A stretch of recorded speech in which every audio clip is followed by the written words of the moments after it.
And we are live. So today we're going to talk about the LVT or the land value tax, and I have a controversial figure, Mr. Alien Milsrow, with me. How are you doing this evening? I'm doing good. I'm doing well. Yeah. Okay. Yeah, I am controversial. All of Reddit is super mad at me right now. It's all right. They'll get Particularly over it. atheists. Yeah. I'm sure they'll get over it. And so you also are kind There's of a bit of an echo going on right now. If you want to. Yeah, I'm not sure. Okay. Can you hear it now?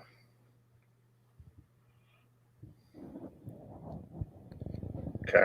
I'm not sure if you're using like headphones right now. Yeah, I'm using headphones. So it must just be the microphone. You try the old fashioned plug it in, take it out. And while I'm doing that, why don't you just explain kind of briefly what Georgism is? Because I know that's going to do with the land value tax.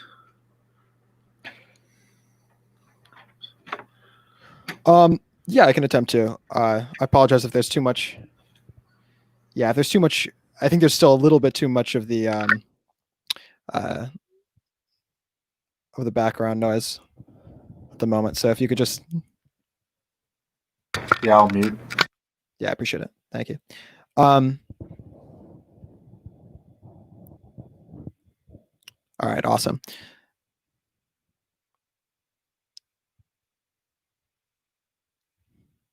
Oh, we good? Okay. Huh. Wait, no, there's still a bunch of echo. I'm sorry. I think it's on my end. Hold up. Wait, what is happening? So it's all right. As you're kind of working that out, I'll kind of explain what I kind of know. And Go for it. I have this picture right here as far as the land value tax. So you have property A, which is apartment complex, buildings, and property B, which is maybe across the street, and it's just a parking lot. So under the property tax, property A is going the total tax is going to be $5,000 in this situation. Property tax for property A is going to be $4,000. Property B is going to be $1,000, and then under the land value tax, it's split at $2,500 each. Now, is that a correct representation of kind of just the basic idea of the LVT?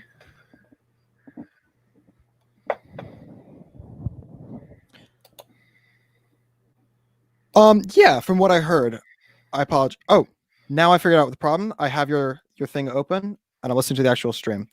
Now I figured it out. I think we should be good. Okay. I apologize for all of that. So yeah, from what I heard, that's approximately right. The one place that I would try to go for is from sort of like the moral justification.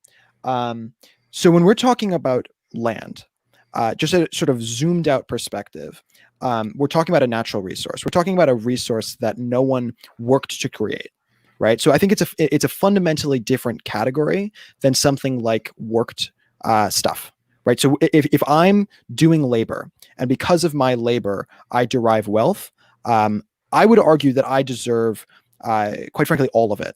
At the very least, a large component of it. However, I would argue the exact opposite in the case of unworked land, unworked natural resources generally. I think that unworked natural resources, whether we're talking about air or whether we're talking about water or we're talking about mineral rights, all of those things, ultimately those are things that no one has more of a right to than anyone else. And because of that, I think that we should be crafting our land policy and our air policy and our water policy around that as a bit sort of base premise.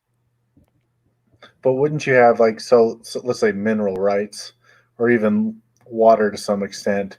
Mining equipment's not cheap. And you're talking $1 million machines, and the average citizen doesn't have the amount of capital to buy those machines to produce those minerals. Sure, absolutely right.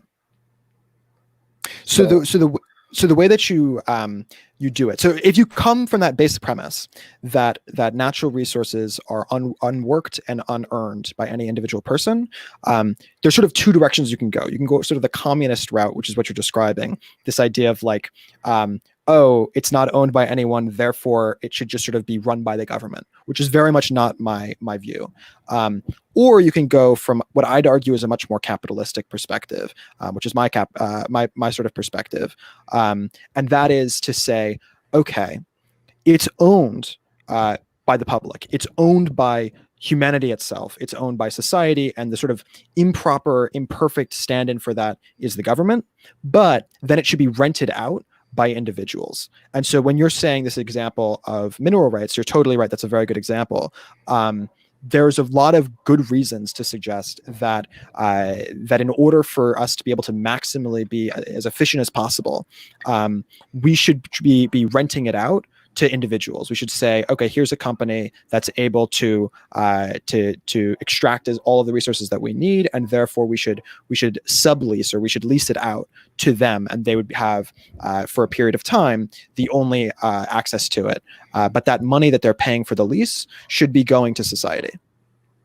Okay, so well, I guess there are certain levels where that's already occurring with like mineral rights. So if it's on BLM land, Bureau of Land Management land, that's going back to the government because they have to pay for that lease. Same thing with grazing leases, and that certain portion is going to go back to the government. When it comes to private land, the lease is paid to the private consumers. So there's already a certain function of that. I don't think that would actually, the way you just described it, would change all that much than what we're kind of doing now. Yeah, so I think it would. So in the cases of those, I would argue those are very good policies, right, that you just described. But the vast majority of land, particularly when we're talking about housing, in this country at the very least, is owned by individuals. And that's a problem in my mind. Because I would argue that means that the landlord rent, right now, for example, I was looking this up before we came on today. 30%, literally 30% of people, 32% in fact, this month, and 30% last month, and 31% the month prior, weren't able to pay their rent in full. And if the land was just owned by the government, right, and we were renting it out from the government rather than renting it out from individuals, the effect would be that people would have a great deal more land access than they do today. Yeah, I can definitely see how that plays in kind of an urban environment where you have the inner city, where you have these tall apartment buildings. Like that definitely does play there. Mm-hmm. The issue, like I would have, you start moving to suburbia or rural America, where it's a little bit different. Where rather than one person owning an apartment house with 80 apartments in it, it's one person owning one home, one yard. And then in the case of the country, some people own one house and then a bunch of land around that house. So how would it work outside the city? Yeah, it's a good question. So I would agree with you that it's more necessary in urban environments than it is in rural environments. The way I would frame it, though, is that because it's rent, the cost of land, the rent of land, is much lower when we're talking about rural environments. So those environments that you're proposing, people would actually have to pay virtually no land rent on that.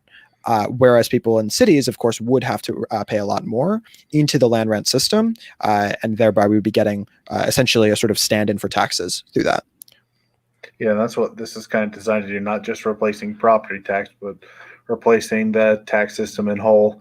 Mm-hmm. And then any to money... clarify, just to clarify, not just this, right? So when we're talking about the value of land in the country, we're at about $32 trillion of land. You can assume that we're going to get about 5-ish% of that on an annual basis, which is not enough, unfortunately. And so what you need to do is you need to be thinking about, okay, land is one component of natural resources, but this should be about all forms of natural resources. It's also about water access. It's also about if you're, if the air is owned by society, if you want to be throwing carbon into the atmosphere, you should be paying society for that, right? Right? You're polluting something that's a public resource. You should be paying for it. It's not just about land. Henry George himself was very focused on land, but modern Georgism is a much larger premise about natural resources in general. Okay. And, I guess let's just stay on land for a minute and then we'll go to the other ones just to kind of make everything kind of consistent going down. So, yeah, so farmers are probably going to pay a lower tax overall, or is it something that you're going to say, well, we got to break them up a little bit and then allow other people to move in and have their own crops that they grow? Yeah, so when we're talking about farming in particular, the largest cost of farming is the land itself, right? People are spending a huge amount of money in order to get that original access. And once they have that original access, they tend to be able to make that money back, but like the actual cost, the upfront cost of getting the land is the largest cost, and by allowing it to be rented out on an annual basis rather than having it be sort of that original investment being so big, what the effect of that is that we end up opening up farming to a lot of poorer people than we have today. So right now we have a bunch of like giant farms, corporate farms, and I would argue that we'd likely see more small farms if we were to open it up. Yeah, more permaculture farms rather than just growing large swaths of corn, trying to create kind of or mimic a natural forest. Yeah, exactly right. Which is something I'd be in favor of people doing in their backyard. Something I'm trying to do in my backyard. It's a lot of fun growing your own food, as a side note. But the other issue with like farming and that too, so like property taxes, how they currently work in farming, like you pay taxes on each building that you have. And so you minimize the amount of buildings that you actually put out on the farms because you'll be taxed more if you put more buildings out onto the farm. Mm-hmm. Exactly right. Yeah, and so the way that Georgism is generally understood, it's actually the opposite of that. Because when we're thinking about it from a land as public resource, infrastructure as public resource perspective, we should actually, it's not just that we shouldn't be discouraging, we should actively encourage people to be making new infrastructure. So whether that's a house, whether that's a barn, whether that's whatever it might be, a corporate office, any of those things, we're actually much better off as society when those things are built. And therefore, the way that Georgism is generally designed would be that you'd say, okay, you can either pay your rent in terms of just giving money to the government, sort of as a stand-in for tax, or the other thing that you can do is you can get a certain amount of money, not a full 100% back, but a large segment of the money back for infrastructural rent is what it would be called. So the infrastructural rent would be, I just built a barn. The barn is worth $100,000. Now for, let's say it was $10,000 for of rent on an annual basis. Now I have not 10 years necessarily, but like 8 years, for example, of rent-free access to that land. Okay. So it's not just like your current tax system where if you do house improvements, especially green energy improvements, you get a 1 year discount, but you want to extend it all the way to 8 or 10 years. Yeah, you get that discount for that capital that you put down. Exactly right. So the idea is that you want to make sure that you're, because if we understand that land is fundamentally public, that it's fundamentally owned by society, what we are actually doing in allowing people to be putting a great deal of money and resources and time into building up those that resource is actually helping to grow our economy long term, is actually helping to grow our sort of the amount of money that we're able to expect to come back in land revenue going forward. Okay, so what about like with farming? We'll just stay on farming for a little bit. What about cattle? Because a lot of times cattle take up more space than other species, like chickens, for instance, need a very small space. But cattle, in the West, there's the free range cattle, but cattle generally take up a lot more space. So would it be something moving away from cattle and more to like chickens or less environmentally impactful species? So Because there would be less, because more people would own individual pieces of land, or would you have the limited cows so there's not this big beef industry? It's just local individual beef industries. Maybe they get together and have kind of like either a commune or create a business where they raise cows on these different properties, ideally. But do you get yeah, what I'm so kind of saying? so I don't think this is like a catch-all. It fixes every single problem, including climate change sort of thing. When specifically we're talking about the land tax. Now, to be sure, modern Georgists are very much in favor of a carbon tax. A carbon tax, for context, is something that literally Students for Carbon Dividend, I think it was like 2 years ago, they came out with an open letter that was signed by more economists than any other letter in the history of the world. Literally, it was like something like 2,500. It was crazy how many people it was. And what it said was that we should have a carbon tax, and specifically the design of the carbon tax would be that you'd start in the United States and you'd have a bunch of you'd have a progressively getting larger and larger tax on anything that has the effect of getting carbons into the atmosphere, and it would also have a cost on anything that we're importing. And so the hope is that other countries would be like, well, screw America. We're not going to let them, tax a bunch of imports. What we're going to do is we're going to say we're going to make an equivalent tax that's an equivalently expensive tax on carbon. And the effect, therefore, would be that the entire global economy would have this tax on carbon. And so I look to that as something that is genuinely going to help push us in the right direction on climate change. Because when we think about climate change, what it actually is, it's not a problem with like capitalism. It's a problem with people not paying, right? Like if you're actually paying for the costs that you're doing to the environment, no one would possibly be polluting to the degree that they are, because they'd understand, oh, well, shoot, like that's extremely expensive. So I don't think that we need to say, just like as a thing in terms of land policy, that like, oh, cows or certain things that are bad for the environment just need to like go away. What we have to say is, you can have your cows, but if you're going to have your cows that are extremely expensive from an environmental perspective, you have to freaking pay for it. And right now, people just aren't paying for it, which is why they're so inexpensive, but also why they're doing such demonstrable harm to the environment. Well, I was speaking more along the lines of land terms because, if you put too many cattle in too small a piece of land, then you have to supplement their feed. But if you had enough space for those cattle to roam, they're perfectly fine. But I think too many times we put too many animals in one space. Now there is something interesting as far as on the permaculture front with that. There's directional grazing, where they've actually used sheep in desert climates to prevent some desertification.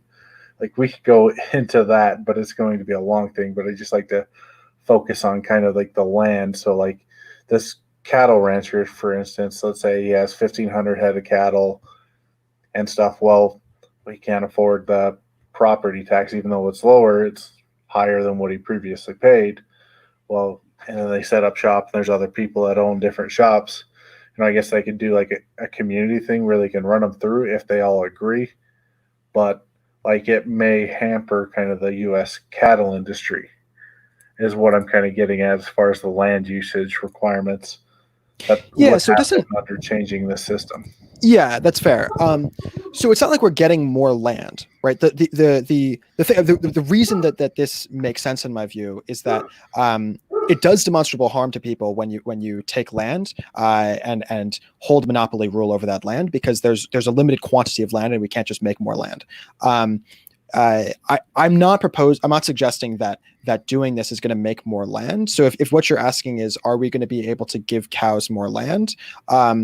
No, the truth is that no, we're not going to be able to just like invent new land.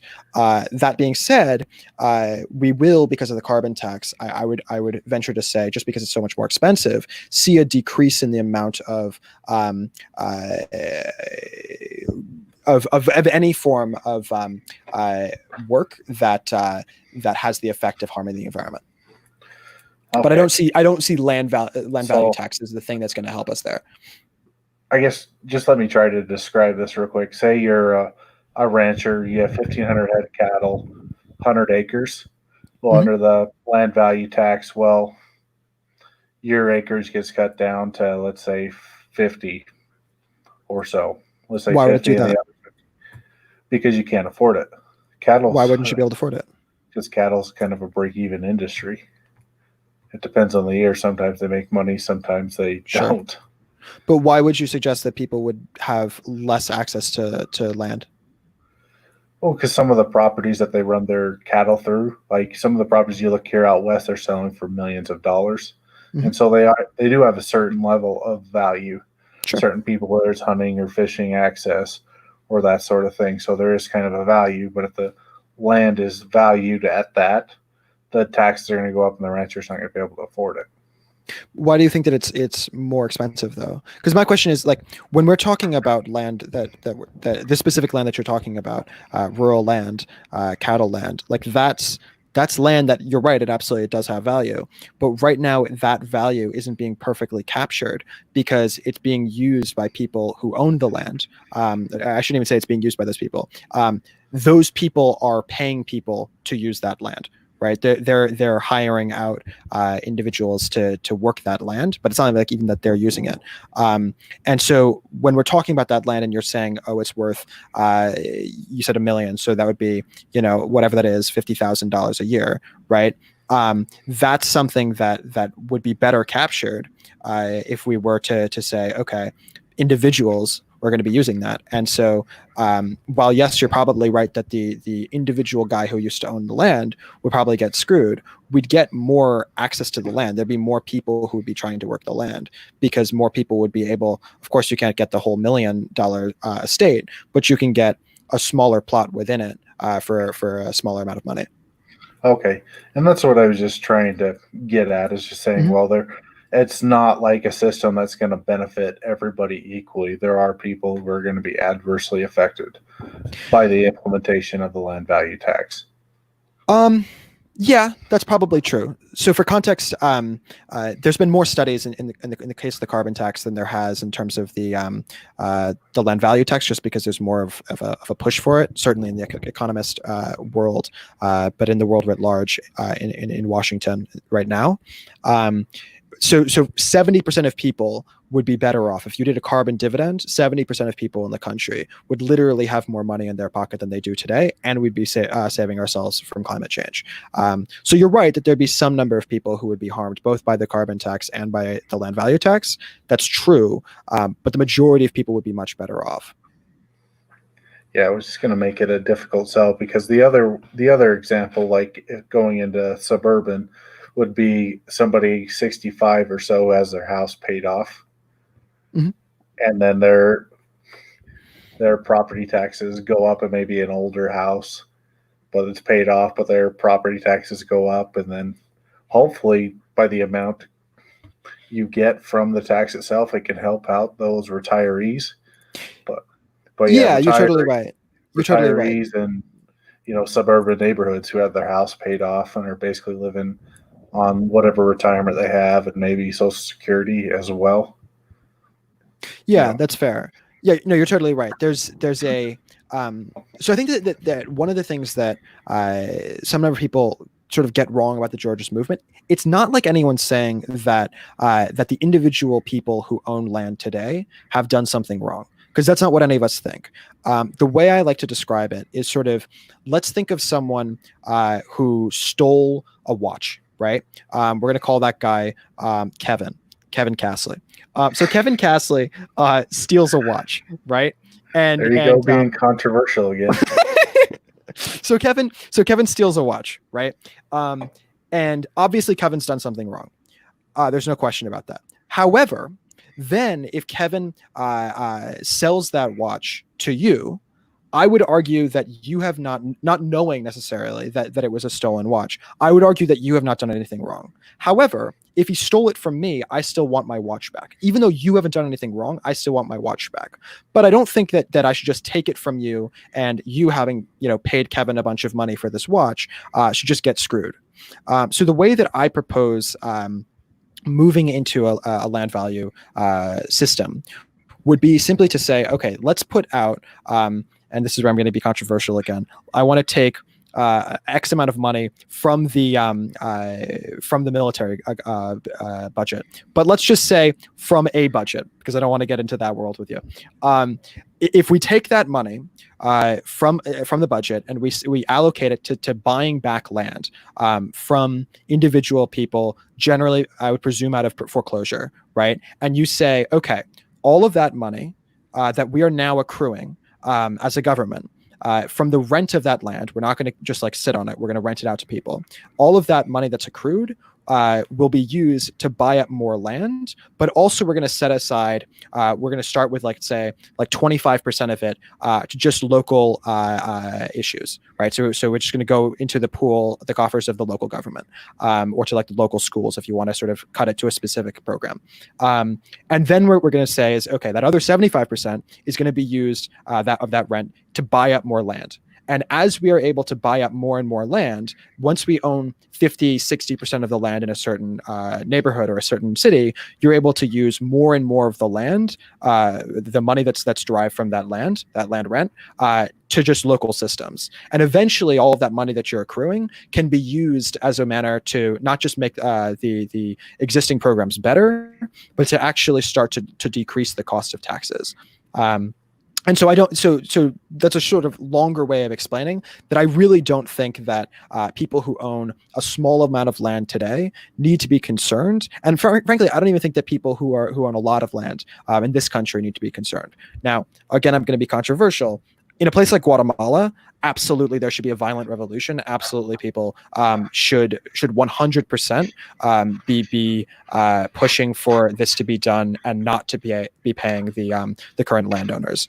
For context, when I'm talking about the sort of Kevin example, in Guatemala, the owner of the land today, the owner of that watch, is Kevin. He didn't sell it to someone. The current people who are in control of the land are generally the exact same people that stole it. And so those are people that I think it should just be taken back from. Okay. Now, what about city parks, and going back a little bit to rural national parks, and also there's national forests, there's BLM land, and a lot of it's used for wildlife conservation of species. Mm-hmm.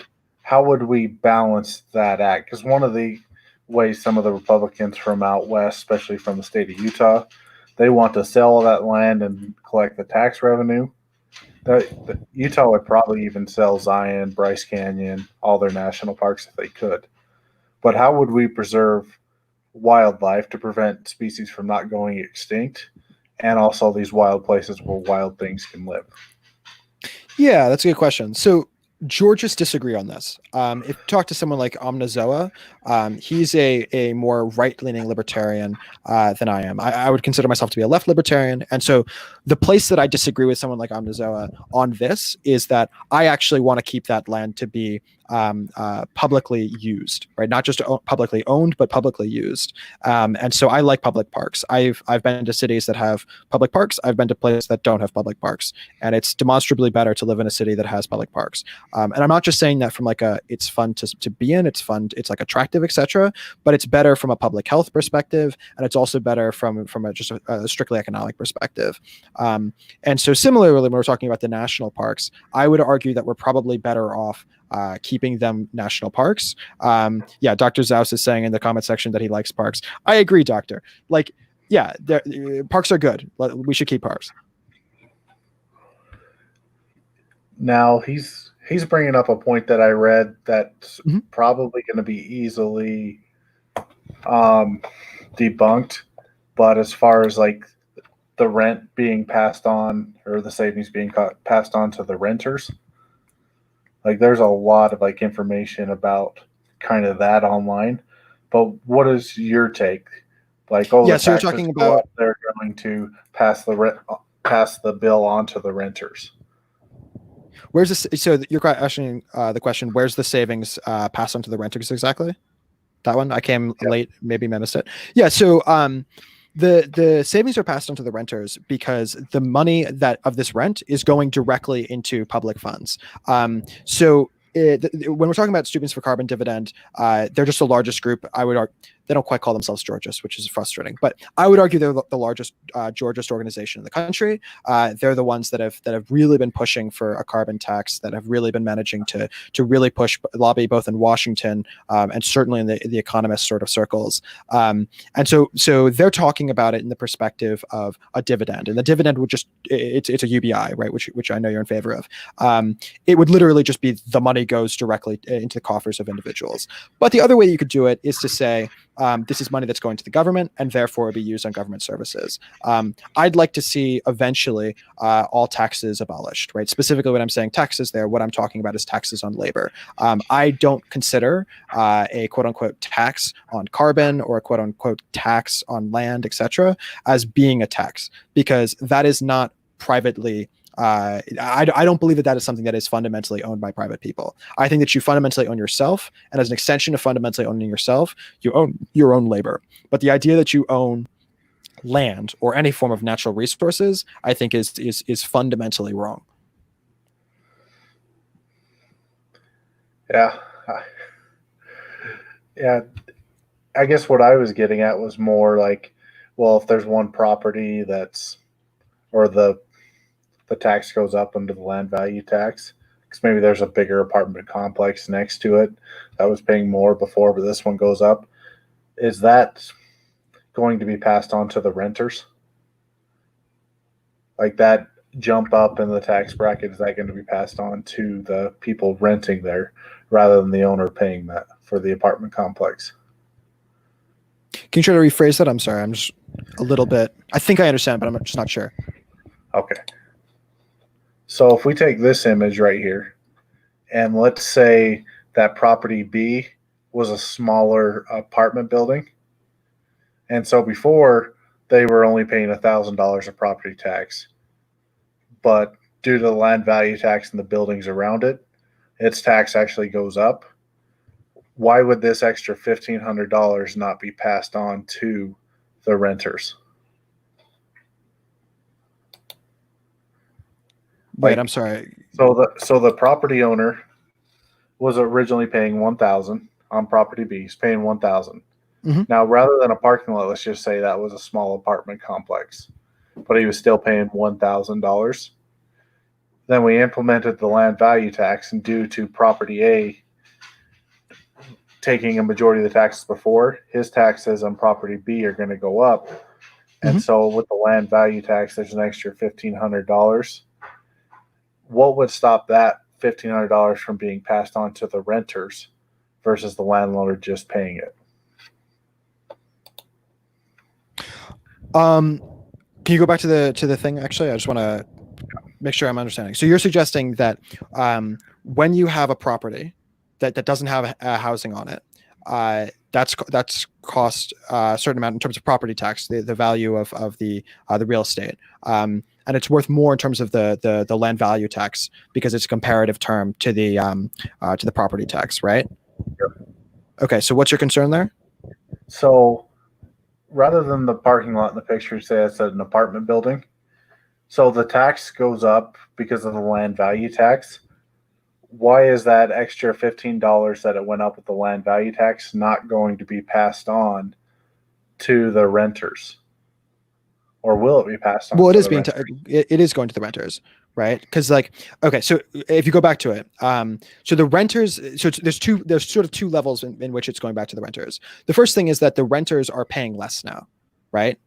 So to be clear, land value tax is a different thing than what I'm proposing. A land value tax is to say that there's still private ownership over the land, but that it should be that the tax should be something that is going to encourage people to be creating infrastructure. So the land value tax that you're proposing here is presuming that people still own the land as individuals, that individuals are still in control over it. However, under a property tax system that we have today, which is worse than a land value tax, though to be clear, I'm not in favor of a land value tax solely. I'm in favor of it being owned by the governance and being rented out to individuals, which is further actually than Henry George was willing to go.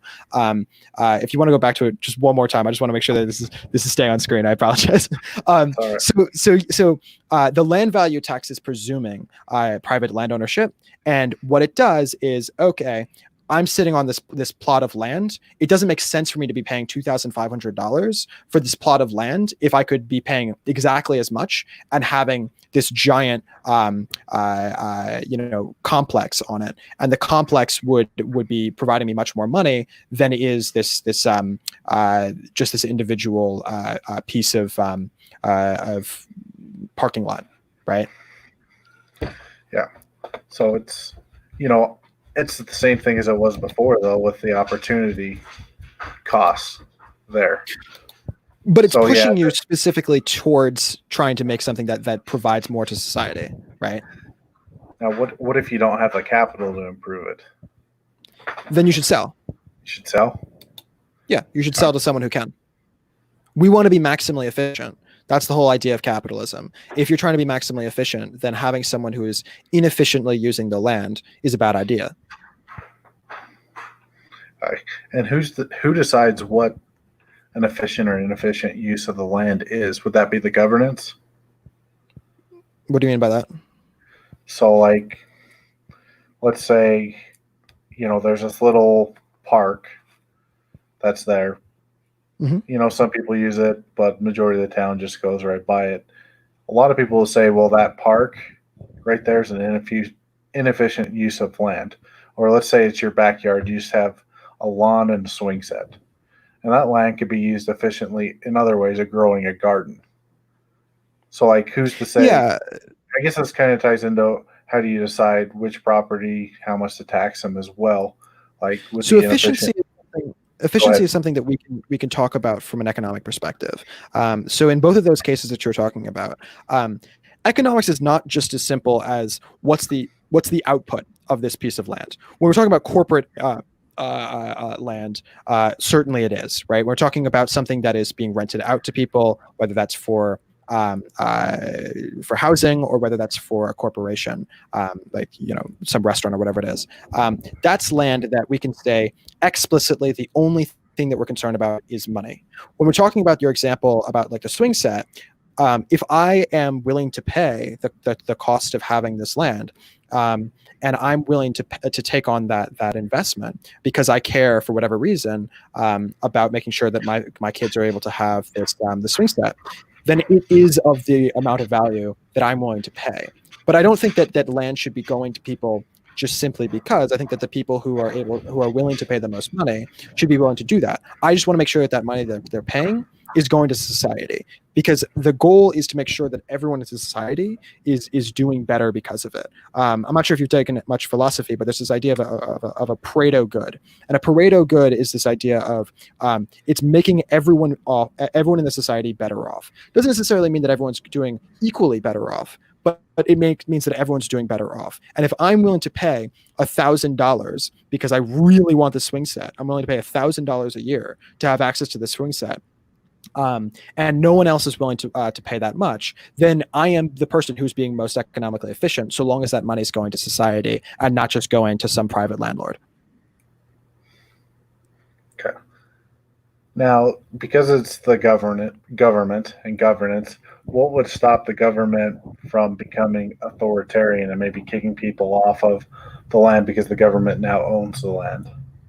Yeah, that's a good question. So it has gone the wrong way in some other places, right? So when we're talking about sort of an authoritarian implementation of this sort of same basic premise, the go-to example is, generally speaking, Singapore.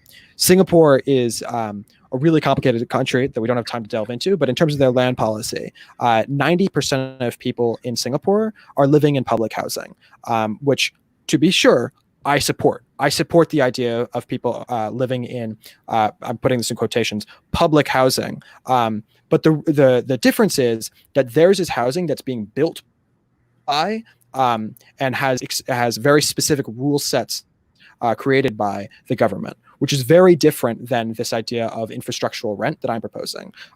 When you have all of the housing being built by the government starts to do the exact kind of totalitarianism that you're concerned about. So an example is, though I very much support trying to get opening up society from a racial perspective, Singapore has decided that one of their main concerns over the last 60 years has been to try to get their populations to be more integrated. And the way that they've gone about doing that is by literally only renting out to certain ethnicities because of they want to make sure that that they're trying to get it more integrated, and that's a problem in my view. I want to be able to be renting out to the highest bidder. And that's not something that I support when we're doing it in that context. Dr. Zaus thinks that I'm a Georgist, or is it heresy? Yeah, I think that what they're doing is heresy. I think what they're doing is not real Georgism. Lee Kuan Yew was a really smart guy, but I also think that he was a dictator, and I don't support dictatorship. Yeah, unlike Kevin Castley, who's been doing some crazy shit on Twitter. Would Taiwan be a better example? Yeah, they're better. They're still not. They're still more totalitarian than I like. But yeah, they're a better example. Because Taiwan's often the one, when I was looking into this, the one a lot of people brought up. Singapore's also mentioned just because it's very capitalistic, but also totalitarian at the same time. Yeah, that's fair. Yeah, the reason I focus on Singapore, generally speaking, while you're totally right that they are totalitarian, is that they've been able, basically through this policy and through their water policy, to really become a much more independent country, and have been able to just skyrocket their economy in a way that virtually no other country in the history. Yeah, I think your mic's kind of going out a little bit. That's not good. Okay, you're back. Uh-oh. Can you hear me? Yep, you're back. So, okay, cool. Talking about Singapore a little bit, you mentioned the government builds the houses. Now, we don't have the government that built the house in America, but there are zoning laws and zoning restrictions. So with those zoning laws and zoning restrictions, would that affect the value of the property? Or is it more towards what it can produce or what the area is producing? Yeah, that's a good question. So I think that zoning laws, for context, I have a minor in architecture. So I've gone through a bunch of positions on zoning laws. I have come to the conclusion that zoning laws make a lot of sense, but that we have to be doing something that's a more nationalized version of a zoning laws. So the way that we should be doing it is we should have a series of policies that are available and that individual states and locales can choose from, but they should be among 15 different models. And the reason that we should be doing that is that as we are going forward in architecture, one of the sort of main things that we're moving towards is a prefab model. And the prefab model would mean that we're building a bunch of stuff off site, and then we're only placing it onto the site at the end of the day, rather than doing it all on site. And that's very difficult to do if you're not able to be trusting in the zoning being equivalent across the globe, or across the country rather. So yeah, I want to change it in that sense, but I don't want to get rid of zoning, if that's what you're asking. Now, how would you, just as a case of curiosity, how would you transport those modular homes across the country? It would be with fossil fuels, wouldn't it? Yeah, absolutely. You're totally right. That fossil fuels, I mean, to be sure, I also support a carbon tax, and a carbon tax would reduce that kind of an issue a lot. But it still is more efficient to be doing things in factories than it is to be doing them on site. So when we're talking about, and that's true for housing in the exact same way that it would be true if you're building a car. I should not be building a car in my backyard. I should be entrusting that into a larger company that's able to have economies of scale and is able to ensure a level of quality that I can't do in my backyard. So for a variety of reasons, I do think that's the way that architecture is moving generally, regardless of Georgism. But I think that we should be hyper aware of sort of the move into prefab, and understand that we want those prefab jobs to be staying in America, not to be going overseas. And the way that you do that is, one, through a carbon tax, because you're right that through a carbon tax the cost of shipping would increase, at least in the short term, until we're able to figure out a way to to properly reduce the amount of carbon that's emitted in shipping. But the shipping industry would certainly take a hit in the short term and would have to be shifting. And the result of that would be that we'd end up having more jobs on our own land, while of course maintaining free trade. So with that, I know construction in a lot of places is a big industry. Would that be eliminating a bunch of jobs? Because then the factories would be placed at different locations. Maybe, yeah, no, you're totally right. Indianapolis, where there's like literally highways coming from every direction. Yeah. So it's hard to answer that, because on the one hand, the obvious answer is yes. Of course it would. In the same manner that having cars instead of having horses got rid of a certain number of jobs. In the same manner that moving to solar rather than having sort of coal as our sort of main source of energy is going to lose us some jobs. The reality is that progress is not progress for everyone. That's always been the case. It always will be the case. Now, to be clear, because of that, I think that we absolutely need to be doing a great deal for the people who are going to be the sort of losers of a growing economy.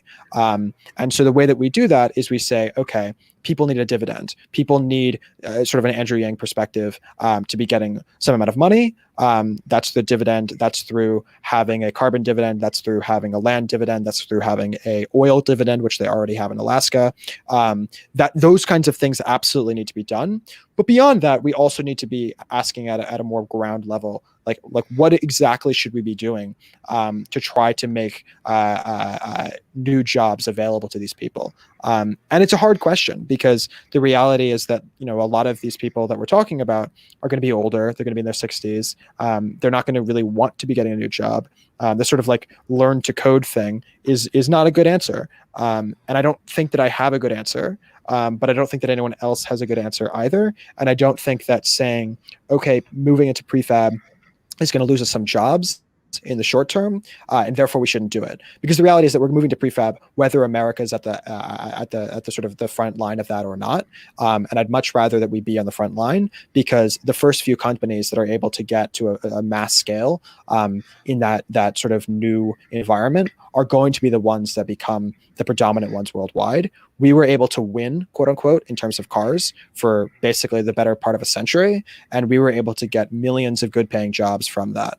I want to win in terms of housing, prefab housing. And the way that you do that is being at the front line of it. And you don't do that by sort of trying to stop that world, that change.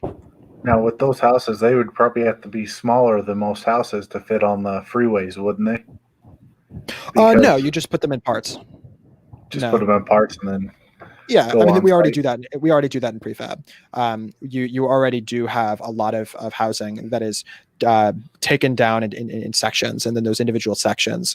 I mean, you can get a pretty large section, right? But those individual sections are brought to site, and then you get a machines to sort of put them in place, basically like Legos, right? Obviously, they're very expensive Legos, but like very Legos. Expensive Legos. Yeah. Okay. So I guess, how would you decide how much is a good amount to tax, if that makes sense? Yeah, so I mean, I'm not supporting a tax here, right? There are Georgians who support a land value tax, as you were proposing, and I think that gets us to the same place from a moral perspective of understanding the land as a resource. I think that a land value tax would be extremely difficult to implement. The problem with the land value tax is that it's extremely hard to be able to decide the component that is derived of the value that's derived from the land, and the component of the value that's derived from the house. And so my response to that is, I am very worried about totalitarianism, as you were discussing earlier, and I don't trust the government to be making that decision for me. And so it's much better to just say that all of it should be owned by the government, as a stand-in for the people, albeit a very bad stand-in, because I don't think that the government is perfect by any stretch of imagination. But by using them as the stand-in, we're able to say, okay, infrastructural rent is a thing. right? You can pay your tax on this land by making infrastructure, and that means that this idea of a house, which is obviously something that you've derived of labor, and is not as land, that house should be used as sort of a way to pay your taxes, because I can't figure out a way to properly ensure, without any sort of wiggle room for totalitarianism, or corruption, how exactly the government would be able to decide what is the exact value of the housing in comparison to the value of the land. Okay. Now, with that, just kind of a follow-up question. So, going kind of back to zoning a little bit mixed in with this.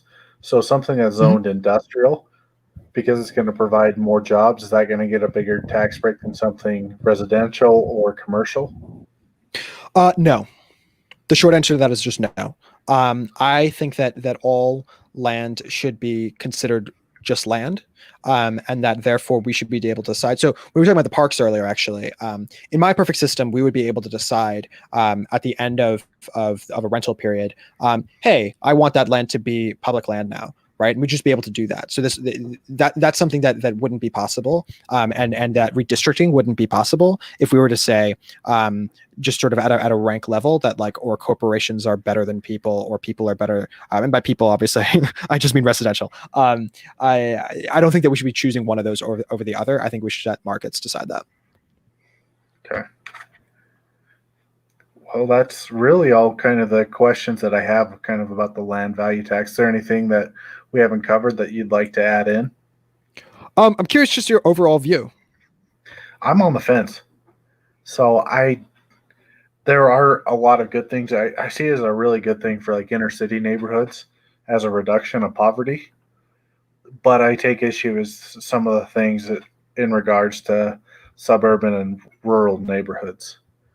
So, and it'd be more along the lines of the rancher losing some of his land, and then the elderly person who's retired at kind of a casualty of the system.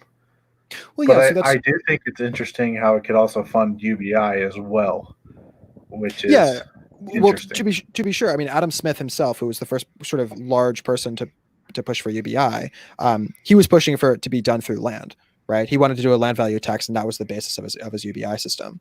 So this is like as old as UBI. Frankly, it's older than UBI. But it's something that has been part of the liberal movement and the libertarian movement afterwards, basically from the beginning. This is also something that Milton Friedman and Martin Luther King both pushed for. Yeah. Well, the libertarian movement scares me a little bit when it comes to public lands. Valid.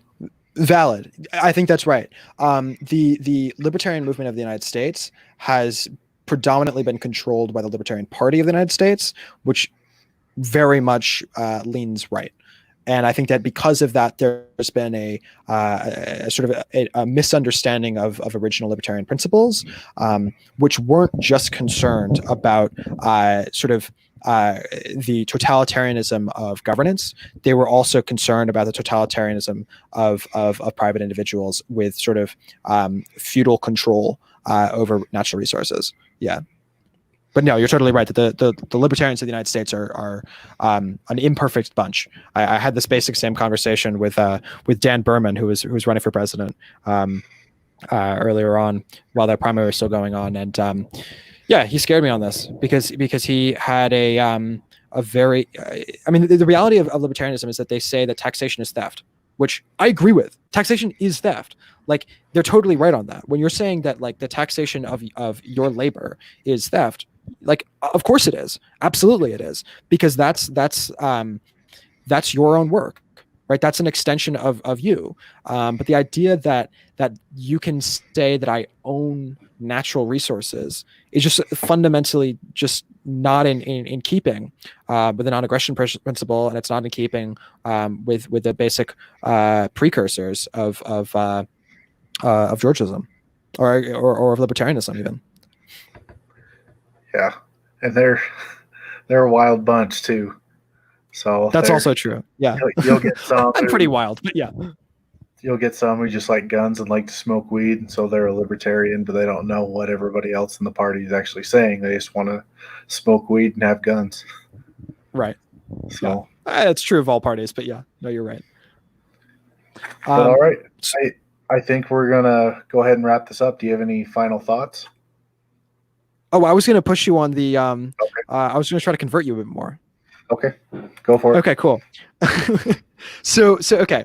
When we're talking about the proposal that I made, which is to say that we're going to buy back land out of foreclosure and back into the public rather than just taking it, does that still scare you in terms of rural lands? A little bit.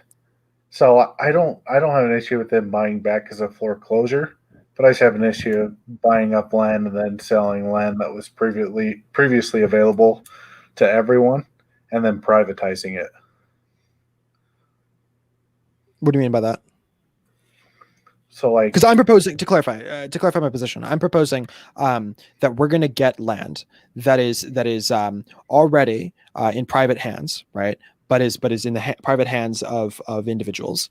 And then what we're going to do is we're going to buy it up out of foreclosure, and then we're going to rent it back out to the public. And then that money that we're getting from that, a certain percentage of that money would be going into increasing the amount of funding for the government, but a certain amount of that money would also be used to buy up more land, right? But I'm not suggesting that the government would sort of be forcing people to do this. I'm not suggesting that the government would, be. I guess I'm still a little bit lost about why that would be a concern.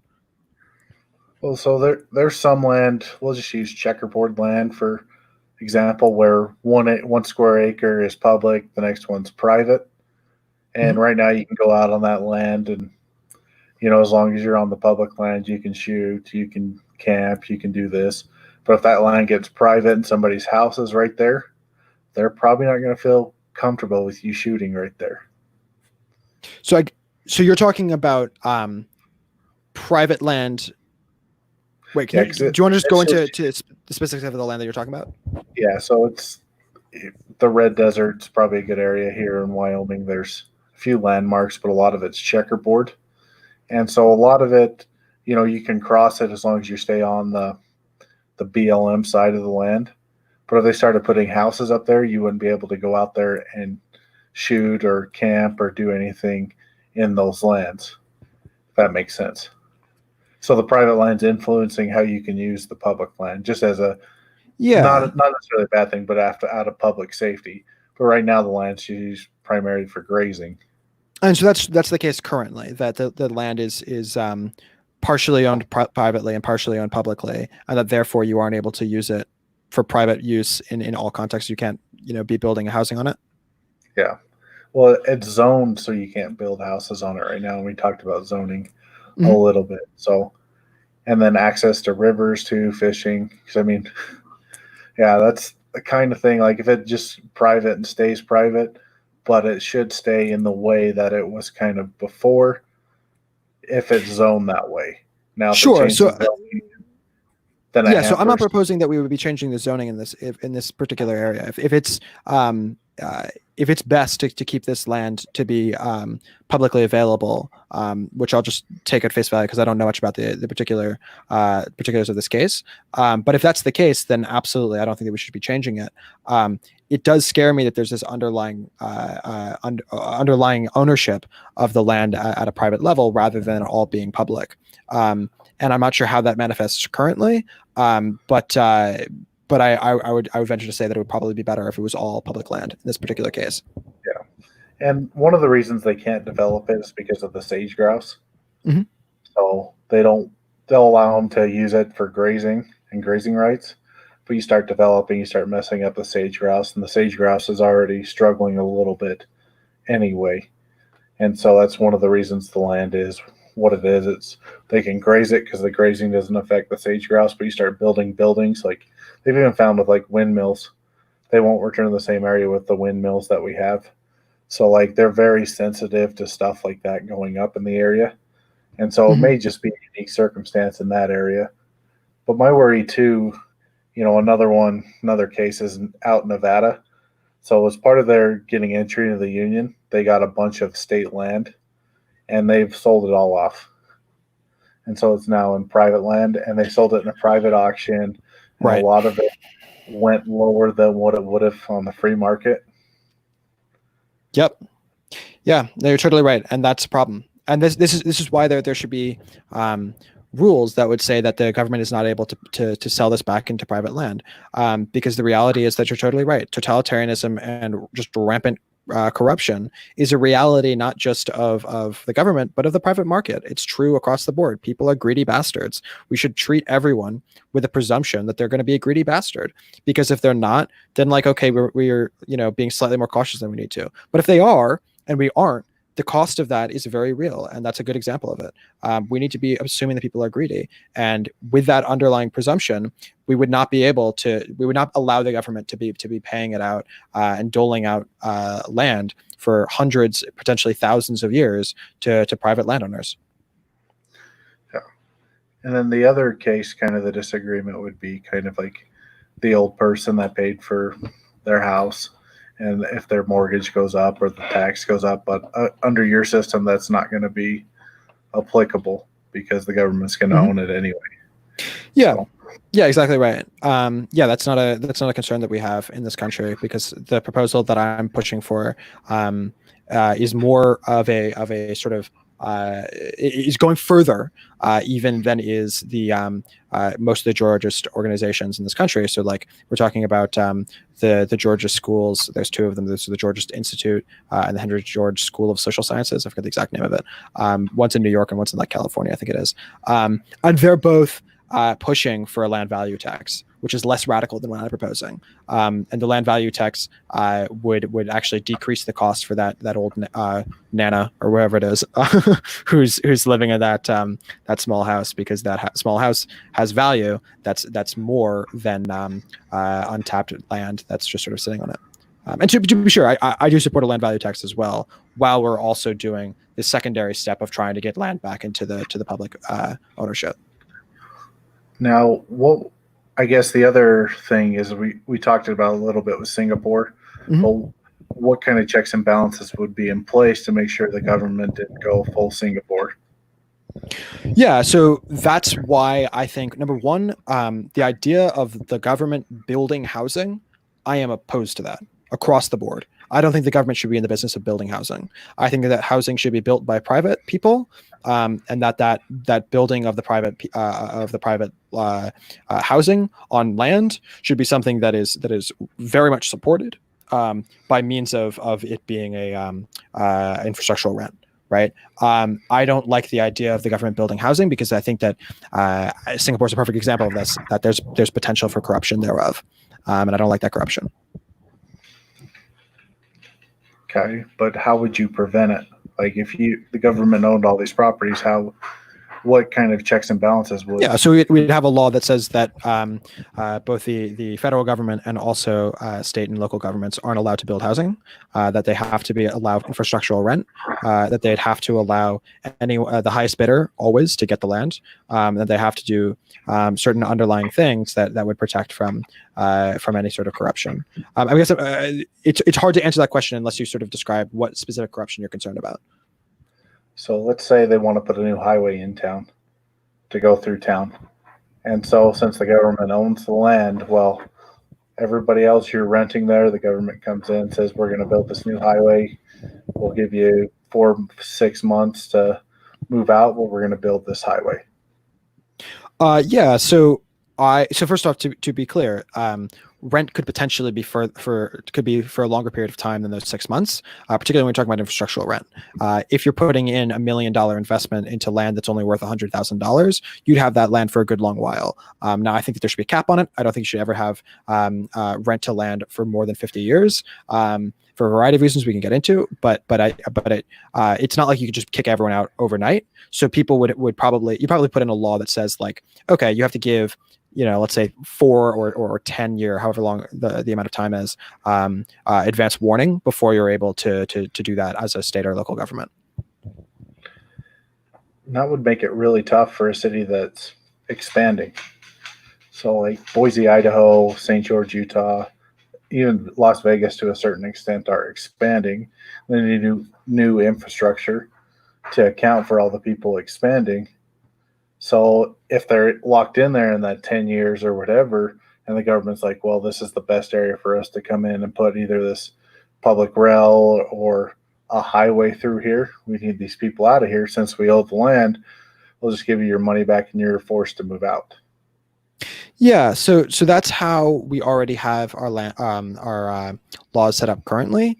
I think that is more sort of I don't want to say that that's immoral, because I think that ultimately it is true that the land is something that's ours as a collective. And so if that's something that's going to advance society writ large, I'm not necessarily across the board opposed to it, but I think that by implementing this 4-year thing, which I don't think, to be sure, is mandated at a moral level, but I think that the society would be better off if we had it, because I think that the effect of that would be that we'd end up having people have better ability to sort of personalize the land, not from an infrastructural rent perspective, not from a perspective of being sure to increase its value, but a perspective of things like, a pool, right? Pools don't actually increase the value of your land by much, if anything at all, in most cases. But there's something that's just nice to have, and I like the ability of people to have some degree of long-term access to land, and security in that long-term access, and having that 40-year or 10-year, and you're probably right, the 10 years probably too long, but some amount of time before you're able to sort of kick people out is probably a good thing. Now, the other thing, what about like meth houses or houses like that where they've been destroyed on the inside? Yeah, that's a good question. So you're talking about meth houses, but my go-to is actually college kids. College kids are terrible tenants. So the way that you'd probably end up doing it is that you'd probably see a lot of people subleasing to people who are considered to be at-risk tenants. And so the premise would be that, like, I have this access, I buy up access to this apartment building, or just an individual apartment in a college town, at the beginning of the year, and I say, okay, I have it for the year. I'm now going to clean it up. It's all going to get really, really nice. And then at the end of the and then in the fall, I'm going to rent it out to individual college kids, and thereby I'm taking on the risk of having these bad tenants. Right, so I'm putting in labor to ensure that I'm cleaning up the house, that I'm providing a bunch of services, and then I'm getting some amount of money by being able to rent it out for a higher amount to bad tenants, and that's true across all forms of bad tenants. Okay, but what happens if it's not a sublease? What if it's just a shitty tenant? And now the government, like, his lease is up, he leaves. Now the government's left with this burden. Wouldn't it lead to something where people would just like trash their houses they're going to move out of anyway?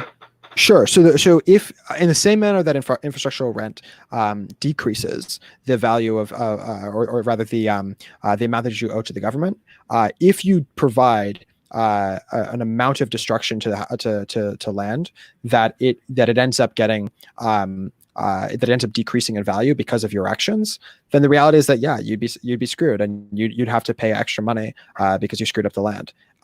You shouldn't be screwing up land, and if you do, if you screw up the infrastructure that's owned publicly, you owe the public a certain amount of money for that. Now, I don't think we should be jailing people for that, but I do think that if you are still outstanding on an amount of on previous investment, or on previous land rather, you shouldn't be able to buy up a bunch of or shouldn't be able to rent out a bunch of new infrastructure. So the way that you probably do it is, okay, we can presume, because it's true, that the average person in the country is going to increase the value of their land on average, right? Of course, this is just strictly in terms of laws of averages, by something around, I think it's like 1,200. It's been a while since I've studied this. I studied this last semester, but it's like $1,200 of increased value to the housing over that year. And so that would be, it wouldn't quite be a UBI, but I would frame that as sort of a housing basic income, or housing basic housing, whatever you want to call it. And that's an amount of money that you'd be able to use on housing, regardless of your income, and regardless of the amount of money that you owe to the government in terms of previous breakage of property. And so everyone would have that basic thing, which basically solves homelessness, which is great. A sort of an after effect, not necessarily even the the goal even of this, but the effective is that and this is true of Singapore as well. By having it built out in this manner, people stop having homelessness, which homelessness is a real crisis in this country, particularly under COVID. Yeah, so that's the answer.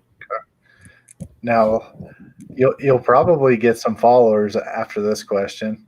This does abolish the HOA, doesn't it?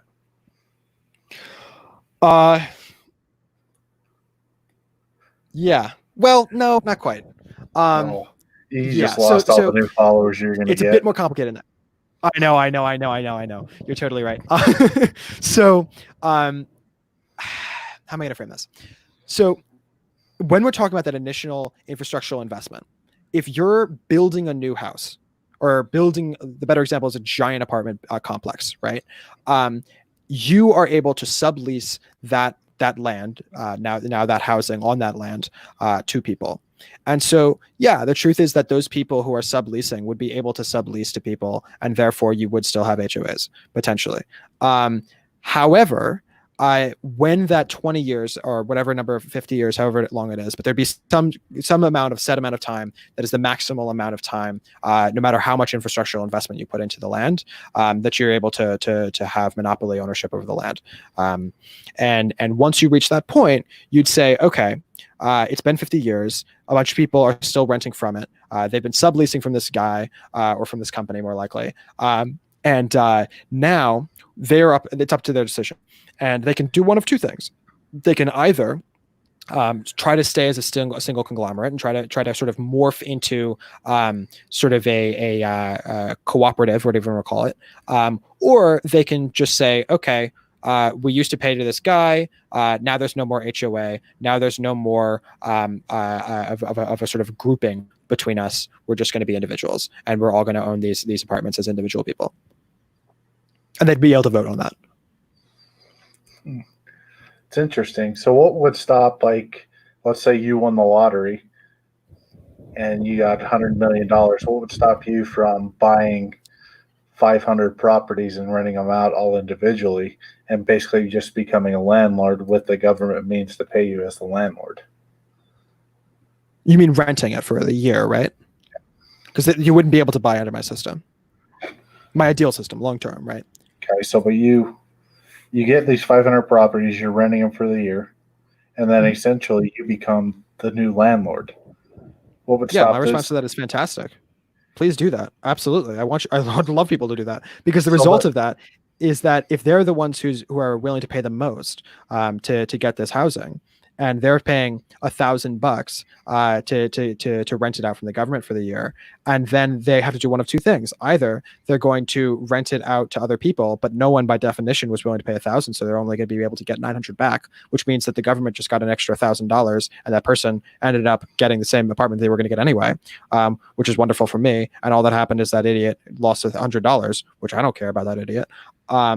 Or they're going to do something that actually makes the value of the land better off, or the value of the housing rather, better than it was prior to their rent, which means that they're going to clean it up and make it better off in such a manner that people are, first off, they're actually providing a service, they're putting in labor, and second off, they're getting a better product, better infrastructure made available to the people that are renting from them. So in either case, I'm very happy. Please do. But it's really no different than the current system, other than there's that baseline incentive from the government. Well, the money's going to the money's going to the public. Not really. So the good example of this would be the college kids, right? Because college kids are stupid, and if they don't have a landlord, they will live in filth, right? It's just a reality.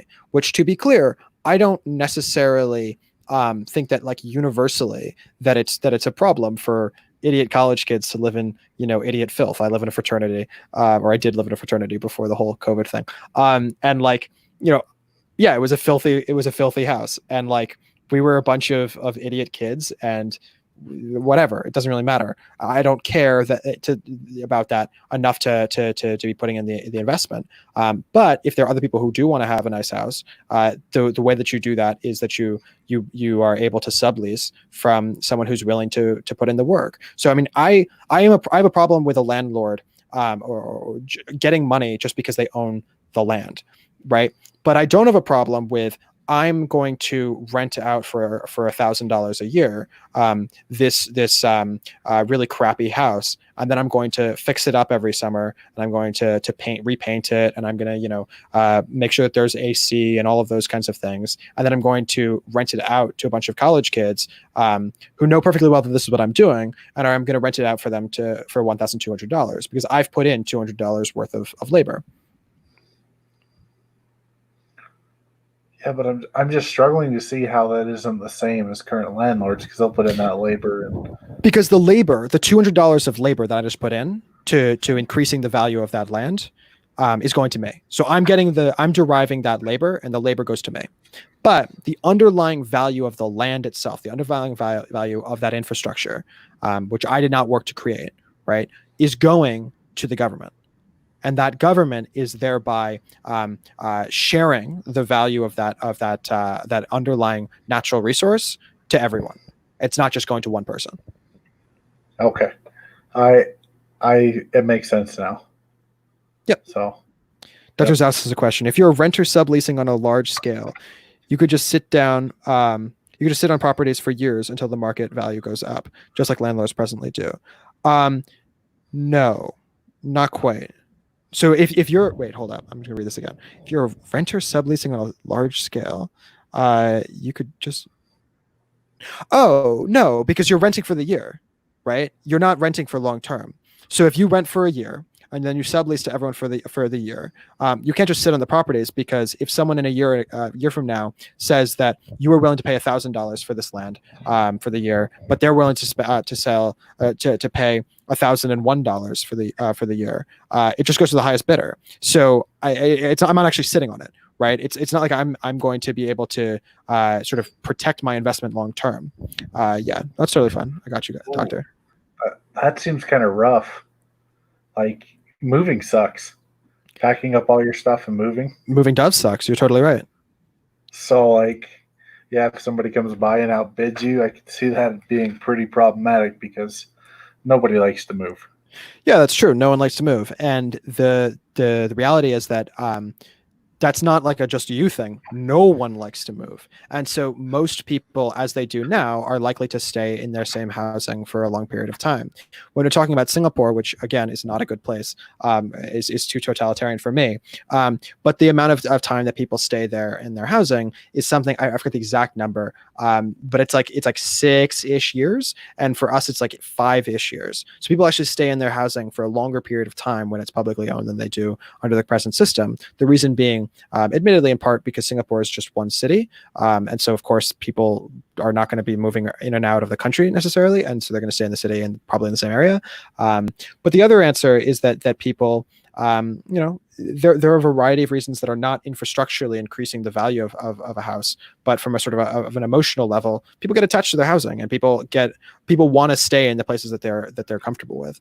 And so people generally do stay regardless of whether they're paying rent to the private landlord or to the government. Well, let's say there was a boom. Like, it's probably not going to be mineral anymore, but let's just say it's your prefabricated house plant is a boom in your area. And then people come in and work, and they outbid you for your own home that you've been in for a certain period of time. Like, doesn't that kind of scare you a little bit? Yeah, so you're talking about gentrification. Yeah, gentrification is scary. There's no question about it. Gentrification is a real problem, and it's a real thing that happens across the globe, not just in this country, but across the globe. This is kind of in the same category as your question about the transition into this exact boom, right? The boom is going to help most people, and it's going to harm some people. And part of that is that, some people are going to be pushed out of their housing, and more people are now going to be able to have housing, because the reality is that as you increase, particularly under a Georgia system, but across the board, when you increase the value of real estate and of housing in a particular area, you increase the amount of housing that you have in that area. You don't increase the amount of land, but you increase the amount of housing. And so I think that allowing more people to live there is a good thing. And that being said, it does mean that some people are going to have harm because of it. Okay. Well, I think we're going to wrap this up. I got to go out and water some of my plants in the garden. So, any final thoughts? No, I think that's about it. Fantastic. All right. Well, thank you for coming on. And everybody out there, have a good night. So, thank you. Good night. Bye-bye.